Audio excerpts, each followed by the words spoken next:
まさにその自分がなんでこんなへんてこな妄想を、僕だけです。この家族誰もない。だからもしかしたら僕は他の宇宙か次元かからたまたま飛び込んできた隕石のようにガード下に赤ん坊として寝かされていて。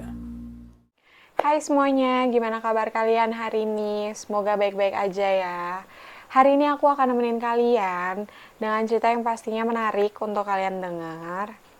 Aku akan bawain cerita tentang seorang kanibal yang tidak menerima hukuman atas perbuatannya. Langsung aja yuk ke ceritanya.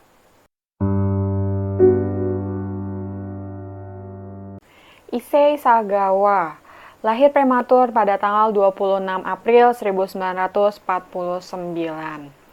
Dia lahir di kota Kobe, Jepang, dari keluarga yang kaya raya.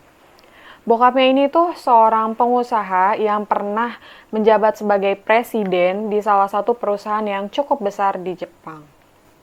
Jadi si Issei ini tuh karena lahir prematur, dia sering sakit-sakitan, bahkan tubuhnya pun terlahir sangat kecil ya, sampai dia bisa muat di telapak tangan ayahnya. Dan dokter pun mengira bahwa dia tidak bisa bertahan. Semasa kecilnya, dia harus disuntik berkali-kali karena menderita entritis. Jadi entritis ini adalah gangguan pencernaan atau gangguan usus ya. Sampai akhirnya kesehatan dia pun mulai membaik, tapi tubuhnya tetap lemah sampai sekarang. Karena kondisi kesehatannya yang rapuh, membuat Issei ini memiliki kepribadian yang tertutup. Dari kecil dia sudah memiliki ketertarikan dengan sastra dan seni. Menurutnya, masa kecilnya itu momen terbahagia dalam hidupnya. Orang tuanya sayang sama dia, lingkungan dia juga bisa dibilang sangat baik ya. Di zaman dia masih kecil, seks itu menjadi hal yang sangat tabu banget buat dia gitu loh. Sampai pas dia puber, dia ngiranya tuh kalau dia sakit. Dia malu banget dan dia nggak tahu harus ngapain. Nah, semenjak itulah dia berpikir kalau dorongan seksual dia itu udah mulai menyimpang. Pertama kalinya dia mulai memiliki keinginan kanibalisme itu pas waktu kelas 1 SMA. Tapi ketertarikannya itu justru pada paha laki-laki dan dia baru tertarik doang nih, belum ada aksi apa-apa dari dia. Waktu keinginan kanibalismenya ini akhirnya mengarah ke perempuan, dia tuh malu banget sampai tangannya tuh gemeteran dan pengen muntah. Tapi ketika dia melihat paha perempuan yang pucat, dia tuh rasanya mau menikmati dagingnya. Si Issei ini nggak tahu kenapa dia tertarik sama cewek-cewek bule, tapi dia agak minder ya, karena mungkin dia merasakan badannya tuh pendek, dan terus dia lemah, sementara cewek-cewek bule ini kan tinggi-tinggi dan cantik-cantik. Suatu hari, waktu dia tinggal di Tokyo, dia ngeliat nih cewek bule cantik lagi jalan. Terpesona lah nih dia sama paha putihnya si cewek bule tersebut. Dan kebetulan banget si cewek bule ini tinggal di apartemen yang sebelumnya itu pernah ditempatin sama neneknya Issei.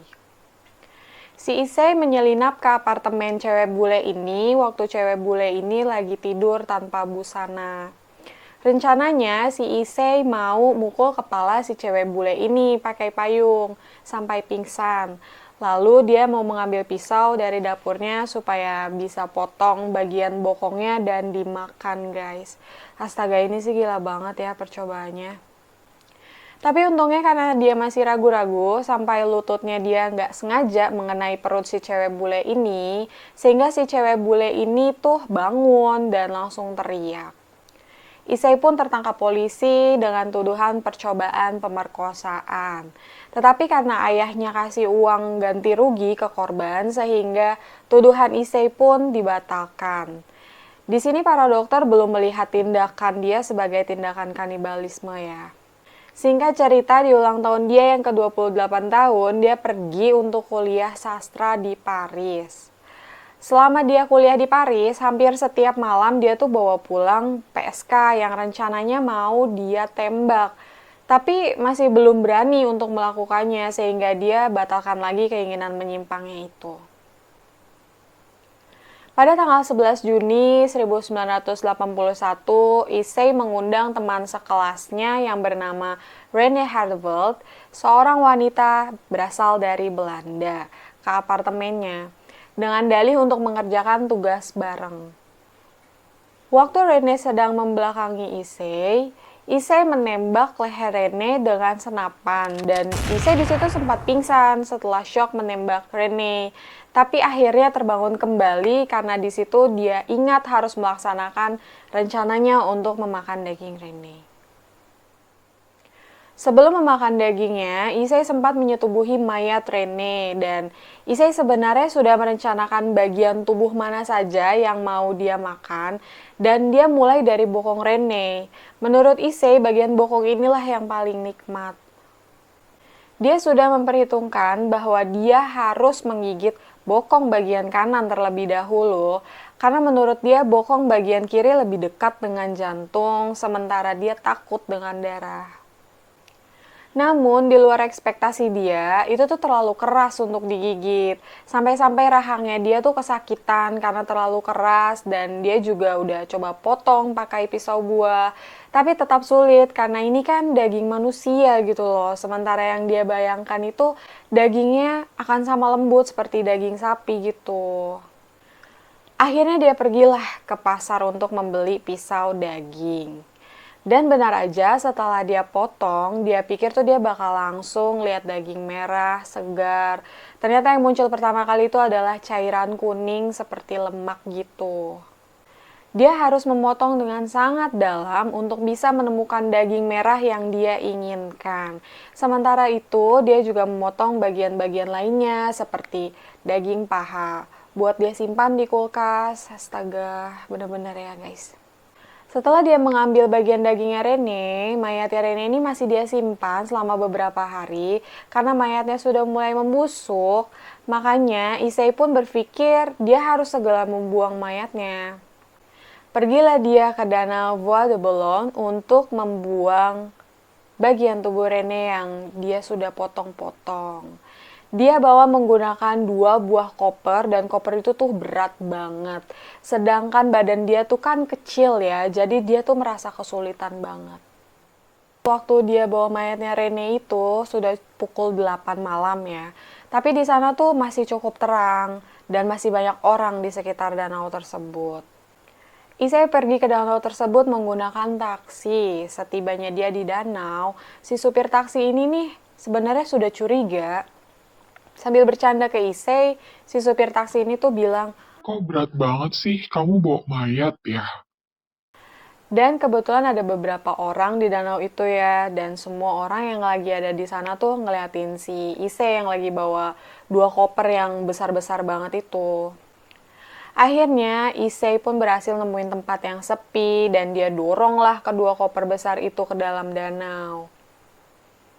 Si Issei ini nih udah kelelahan banget sampai setelah dia dorong kedua koper besar itu, dia sempat kayak melamun sambil ngeliatin matahari terbenam, ngeliatin danau juga.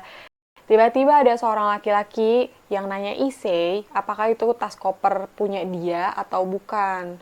Tapi karena si Issei itu bilang tas koper itu bukan punya dia, jadi laki-laki ini membuka tas koper tersebut. Mungkin tujuannya untuk mencari tahu ya sebenarnya koper itu punya siapa sih.